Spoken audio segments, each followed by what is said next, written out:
ข่าวพยากรณ์อากาศพยากรณ์อากาศประจำวันที่19มิถุนายน2026บริเวณความกดดันอากาศต่ำยังจะสืบต่อปกคลุมอยู่ทั่วทุกภาคของประเทศลาวด้วยกำลังอ่อนหาปานกลางสมทบกับกระแสลมตะวันตกเฉียงใต้จะมีกำลังปานกลางพัดปกคลุมซึ่งจะเฮ็ดให้อากาศร้อนและจะมีฝนตกฟ้าห้องฟ้าเหลื่อมในระดับคอยหาปานกลางพร้อมจะมีลมพัดแรงอยู่บางท้องถิ่นในแต่ละภาคตื่มอีกภาคเหนือด้านตะวันออกแขวงพงสาลีอุณหภูมิ20-30 องศามีฝนตกในระดับคอย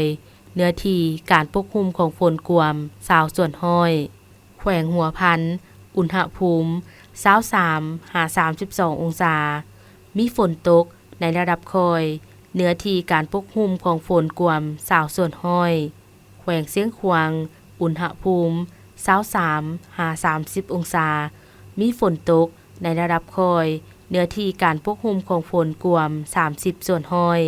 แขวงอุดมไซอุณหภูมิ23-33 องศามีฝนตกในระดับคอยเนื้อที่การปกคลุมของฝนกวม30ส่วนห้อย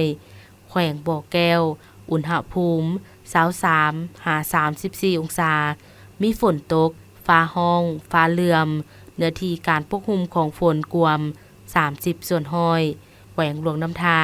อุณหภูมิ23-34 องศา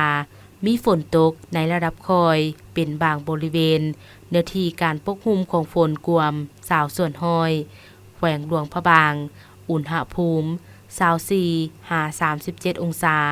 มีฝนตกในระดับคอยเนื้อที่การปกคลุมของฝนกวม40ส่วนห้อยแขวงไชยบุรีอุณหภูมิ24-36 องศามีฝนตกในระดับคอยเนื้อที่การปกคลุมของฝนกวม20ส่วนห้อยนครหลวงวิจันทร์อุณหภูมิ25-33 องศามีฝนตกในระดับคอยเนื้อที่การปกคลุมของฝนกวม20ส่วนห้อยภาคกลางแขวงไชสมบูรณ์อุณหภูมิ20-32 องศามีฝนตกในระดับคอยเนื้อที่การปกคลุมของฝนกวม30ส่วนห้อยแขวงเวียงจันทร์อุณหภูมิ26-37 องศามีฝนตกในระดับคอยเนื้อที่การปกคลุมของฝนกวม30ส่วนห้อยแขวงบริคมไซอุณหภูมิ21-34 องศามีฝนตกในระดับคอยเนื้อที่การปกคลุมของฝนกวม20ส่วนห้อยแขวงค้ำมวนอุณหภูมิ21-34 องศามีฝนตกฟ้าห้องฟ้าเหลื่อมเนื้อที่การปกคลุมของฝนเท่ากับ20ส่วนห้อย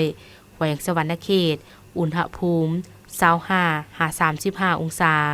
มีฝนตกในระดับคอยเนื้อที่การปกคลุมของฝนกวม30ส่วนห้อยภาคใต้แขวงจำปาสักอุณหภูมิ15-36 องศามีฝนตกในระดับคอย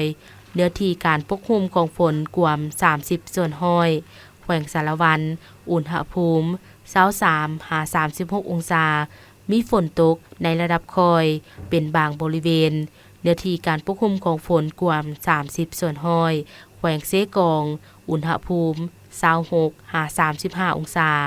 มีฝนตกในระดับคอยเป็นบางบริเวณเนื้อที่การปกคลุมของฝนกวม30ส่วนห้อยแขวงอัตตปืออุณหภูมิ25-36 องศามีฝนตกในระดับคอยเนื้อที่การปกคลุมของฝนกวม20ส่วนห้อย